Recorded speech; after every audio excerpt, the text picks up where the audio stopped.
প্রত্যেকটা মানুষের একটি করে বা অনেকগুলো ড্রিম থাকে।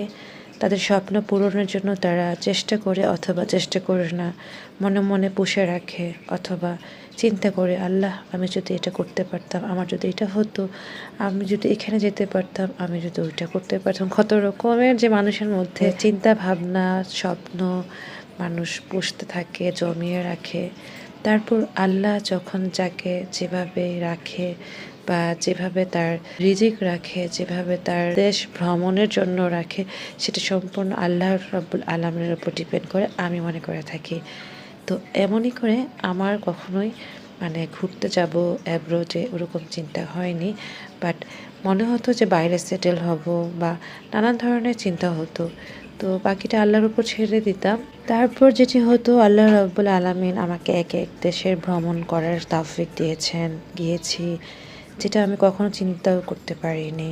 যাই হোক, অনেক কিছুই বলে ফেললাম। বেসিকলি ফার্স্টে দেখলে রেডি হচ্ছিলাম আরেকটি দেশে ভ্রমণ করার ইচ্ছে।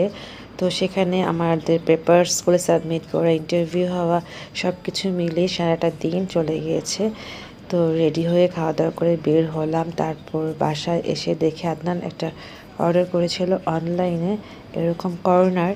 এটা হচ্ছে লাইভ গাছের কর্নার, মানে এই গাছগুলি আর্টিফিশিয়াল না, এভাবে ওর কর্নারে রাখছে। মানে ও বলছিল কি যে আমি ঘুম থেকে উঠবো আর দেখবো ফ্রেশ ফ্রেশ গাছগুলি, ওর নাকি ভালো লাগবে। তারপর সাজাচ্ছিল ওর মতো করে, আমি একটু দূর থেকে দেখছিলাম। তো এটা আসলে খুবই ভালো লেগেছে। এই জায়গাটা আমাদের একটা ল্যাপটপের টেবিল ছিল, সেটা এখান থেকে সরিয়ে নেওয়া হয়েছে। ভালোই লাগে ঘর সাজাতে। আমি আবার আজকে যেটি করলাম, পুরা গাছ নামিয়ে পানি দিচ্ছি। আর দেখো আমার ব্যালকনির অবস্থা। খালাবো আসার আগে এই কাজগুলি করে নিচ্ছি, যাতে করে খালাবো এখন ক্লিন করে ফেলতে পারবে। তো আমার এটা এখন প্রত্যেক দিনের কাজ হয়ে গেছে। সকালে ঘুম থেকে উঠে আদনানকে অফিসে বাই বাই বলে দেওয়া, আসার পর আমার মাছের গাছের যত্ন নিতে হচ্ছে। আর ঘর গোছানো টোছানো সব কিছু সুমিই করছে।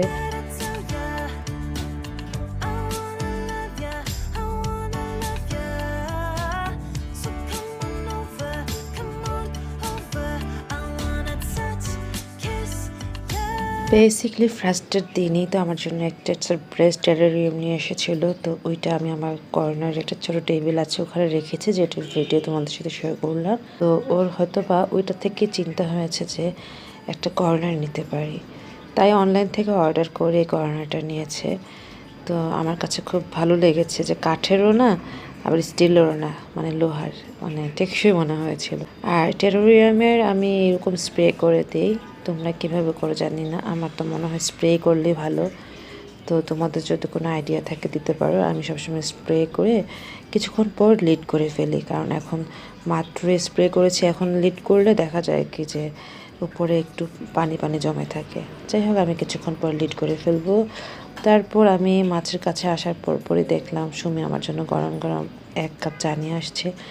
আর আমি ফিশগুলোকে দেখি আর চা নিচ্ছিলাম। তারপর চা নিতে নিতে মনে হয়েছিল যে তোমাদের একটি সাপ দেখাই। দেখো, এটা পুরাই সাপের মতো। আমি তো এটাকে বাচ্চা সাপ বলি। রাতে যখন আমরা সবাই ঘুমাই পড়ি না, তখন মাছের এই অ্যাকোরিয়ামগুলোও তো লাইট অফ থাকে। এই সাপটা সারাক্ষণ লাফালাফি করতে থাকে, তিরিং বেরিং করে। এখন ভিডিও করছে, এখন একদম চুপ। আমার এটাকে দেখলে তো ভয় লাগে। এরকম 2টা সাপ নিয়ে আসছে আদনান।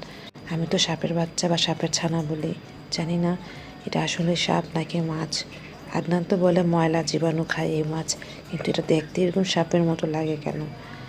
আমি এটাকে অন্ধকারে দেখলে আমার কাছে মনে হয় যে বাচ্চা সাপ চলে আসছে, আল্লাহ মাফ করুক।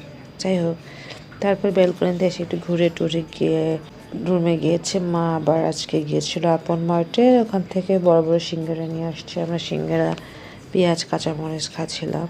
এরকম উইন্টারে সিঙ্গারা, ভাজা পোড়া টাইপের খাবার খেতে কিন্তু ভালো লাগে। আর শৈত্যপ্রবাহ চলছে। বেসিকলি আজকে সারাটা দিন আমি মাছের সাথে সময় কাটিয়েছি, আবার একটু বেলকনি থেকে গাছের সাথে ছিলাম। তারপর হঠাৎ করে মনটা আবার খারাপ হয়ে গেল। হঠাৎ করে দেখলাম একটা মাছ এখনো জীবন্ত আছে, ওই যে কর্নারে দেখতে পাচ্ছ, মানে মারা যাচ্ছে, এই মুহূর্তে মারাই যাবে, একটু একটু নড়ছে। কিছুক্ষণ আগেও কিন্তু ভালো ছিল, হঠাৎ করে এখানে এরকম পড়ে আছে আর একটু নড়াচড়া করছিল। তারপর পাশে আরেকটা মাছ এসে ওকে অনেকক্ষণ ঠোকর দিচ্ছিল, দিয়ে দিয়ে ওকে জাগ্রত করার চেষ্টা করছিল আমার মনে হয়েছে। মানে মারা যাচ্ছে যে সেটাও বুঝতে পারছে। তো এইটা দেখার পর কার ভাল লাগবে বলো? যত কিছুই হোক না কেন, একটা জিনিস, একটা জীবন্ত মাছ মারা যাচ্ছে হঠাৎ করে, এটা তো খারাপ লাগার মতোই একটা ব্যাপার। সারাদিন মন ভালো থাকার পরেও খারাপ লাগাটা ছিল। আর সেটি হচ্ছে কয়েকদিন পর পর একটা করে করে মাছ মারা যাচ্ছে। তোমরা দোয়া করো আমার মাছের জন্য আর গাছের জন্য আর আমাদের জন্য।